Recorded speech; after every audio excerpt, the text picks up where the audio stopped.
La nature regorge de trésors qui aident à notre bien-être.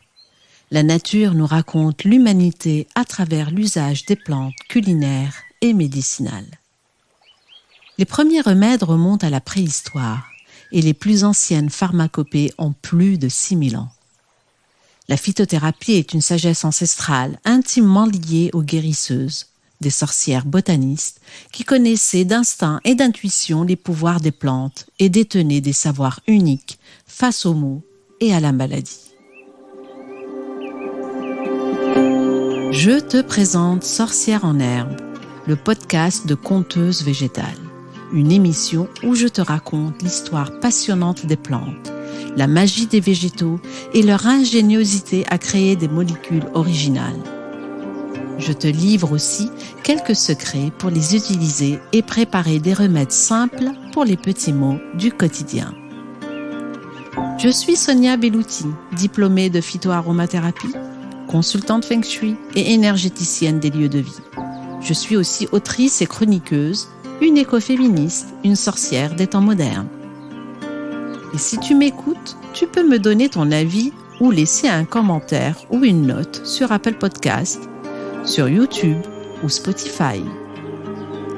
Avec ce deuxième épisode de la mini-série Flower Power, ou le langage des fleurs médicinales, j'introduis l'émission avec un extrait du poème de Marine Lafont dans son livre Le tarot des plantes aux éditions Tana.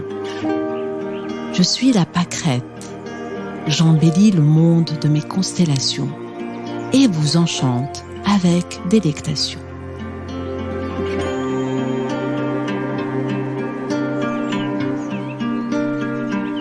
Dans ce second épisode de Flower Power, je poursuis mon chemin fleuri avec un trio aux propriétés particulièrement vulnéraires.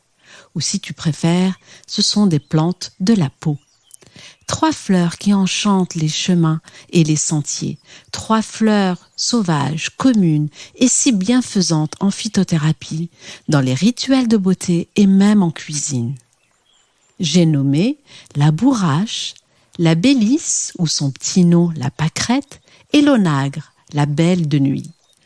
Un autre point commun à ces 3 fleurs, aucune ne donne d'huile essentielle, mais avec lesquelles on fabrique des huiles végétales. Je commence donc avec la pâquerette Bélisse perennis de la famille des Astéracées. Je me souviens, au printemps dernier, c'était mi-avril, je suis sortie prendre l'air à la lisière d'un fleuve.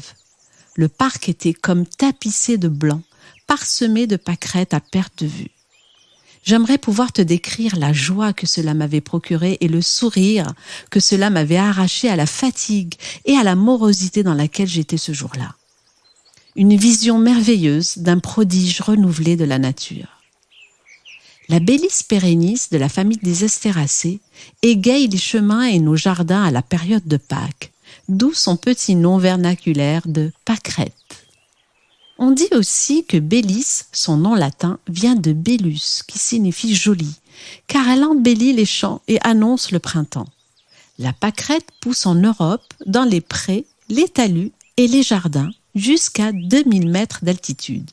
C'est une petite fleur de la même famille que la camomille et la marguerite, mais beaucoup plus petite puisqu'elle ne mesure que 1 à 2 cm.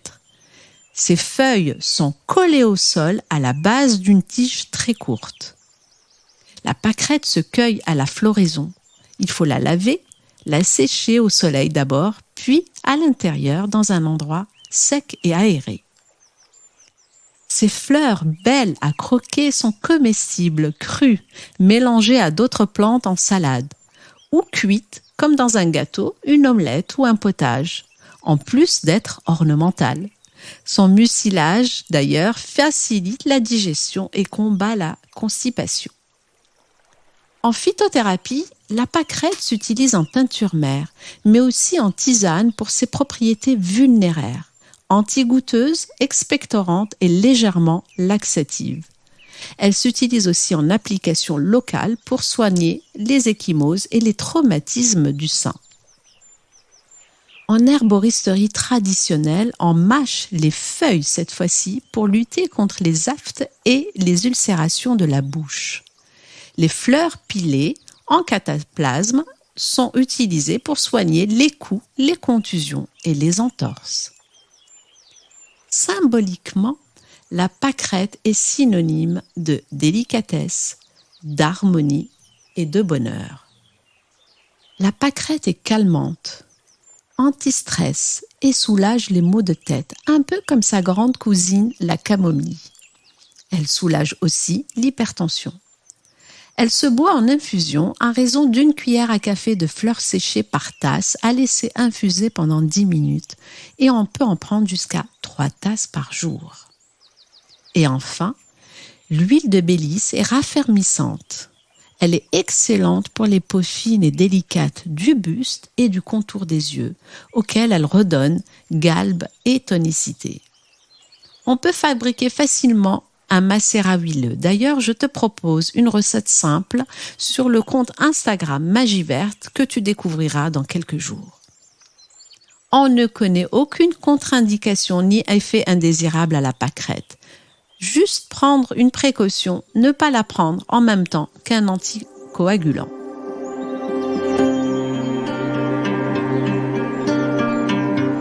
Je poursuis avec la bourrache, Borago officinalis de la famille des Boraginaceae.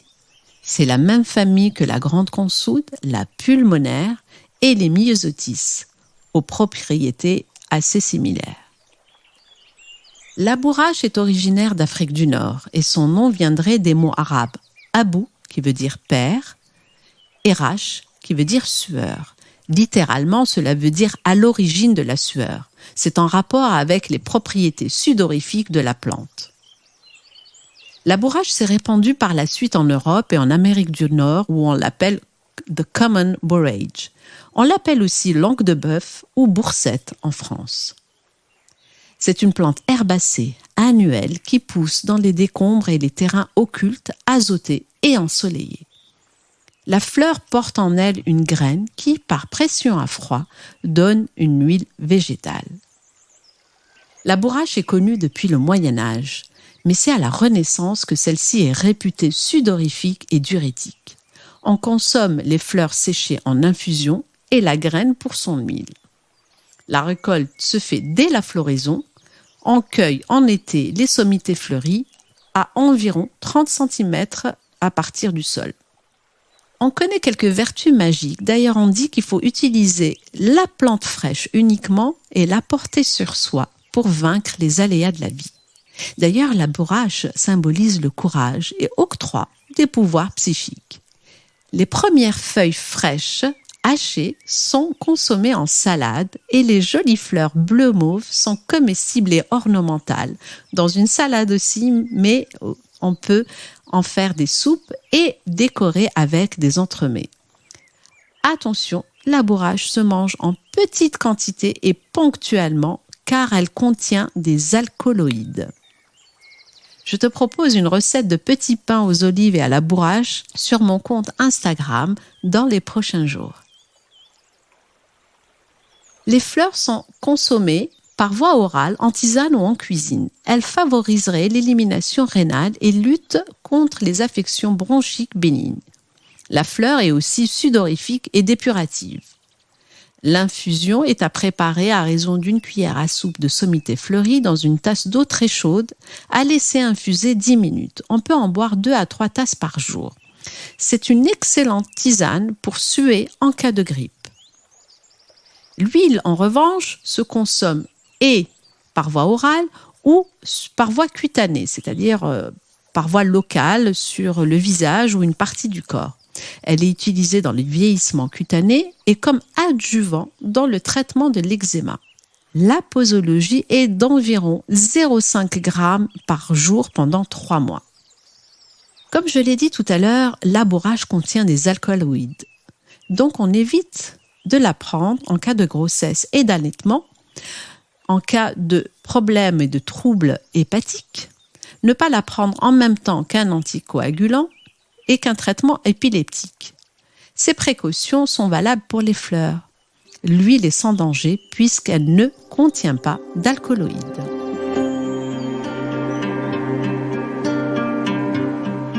Et je termine. cet épisode et cette série de 3 fleurs médicinales aux propriétés vulnéraires par l'onagre, la primevère du soir ou la belle de nuit, the night primrose. Onothera bienis de la famille des Onagracées. C'est une plante bisannuelle originaire d'Amérique du Nord et assez répandue en Europe dans les zones côtières méditerranéennes et atlantiques.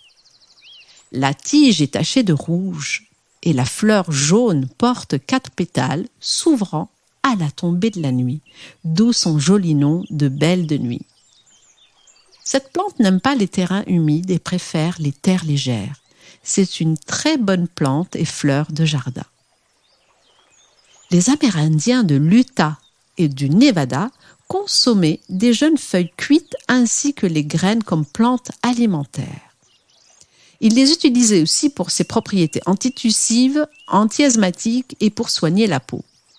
Certaines tribus s'en servaient en cataplasme et d'autres pour perdre du poids. L'onagre n'a été importé en Europe qu'au XVIIe siècle. En médecine traditionnelle, l'onagre est préparée en infusion car elle est réputée astringente et cicatrisante en application locale, c'est-à-dire qu'on peut utiliser l'infusion comme des compresses. Par voie orale, elle serait utile en cas d'anxiété, d'asthme et de troubles digestifs bénins.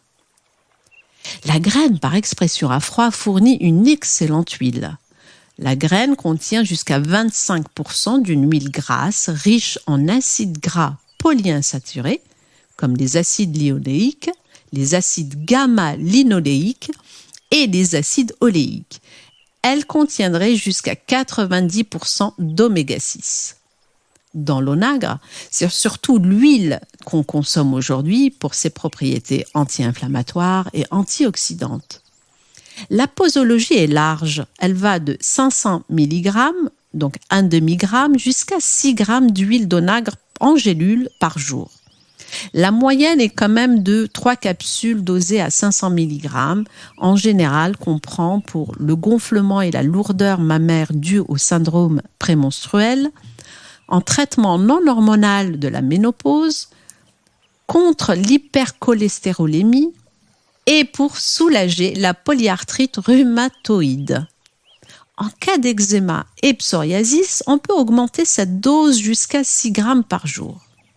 On utilise aussi l'onagre, l'huile d'onagre, en prévention des rides par voie orale ou par voie locale, sur le visage ou le corps, pour son effet bénéfique sur l'élasticité de la peau.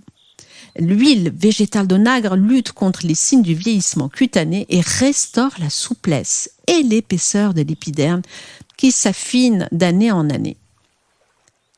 À éviter toutefois chez les femmes enceintes et allaitantes et chez les enfants de moins de 12 ans. À ne pas prendre s'il y a déjà un traitement antiépileptique et attention à son interaction probable sur les anticoagulants, les antidépresseurs et les neuroleptiques. Je te propose dans les prochains jours une recette cosméto cette fois-ci pour les peaux matures et lutter contre les taches de vieillesse ou les taches dites pigmentaires. Je rappelle que ces informations ne peuvent se substituer en aucun cas à un avis auprès d'un professionnel de santé. Il faut demander conseil à son médecin ou à son pharmacien avant la prise d'une plante sous toutes ses formes. Le prochain et dernier épisode de la série Flower Power sera consacré à un trio de fleurs qui jouent un rôle sur la santé mentale, mais pas seulement. Je parlerai du millepertuis, du coquelicot et un rappel de la lavande vraie que j'avais déjà abordé en saison 1 de ce podcast. C'était d'ailleurs l'épisode 5 du 19 novembre, il y a déjà 1 an. Que le temps passe vite. Merci pour ton écoute jusqu'ici et merci pour ta fidélité. Si tu as aimé ce rendez-vous et si tu souhaites ne manquer aucun des prochains épisodes, tu peux me suivre sur mon compte Instagram Magie Verte, sorcière en herbe. Tu y trouveras des recettes et des rituels à base de plantes que tu peux partager autour de toi bien sûr, mais surtout un lien d'abonnement à la newsletter de Sorcières en Herbe pour ne manquer aucun épisode et aussi pour recevoir toutes les autres informations. La suite et fin de Flower Power sera diffusée le mardi 22 novembre. D'ici là, je te souhaite un très bon week-end. À bientôt!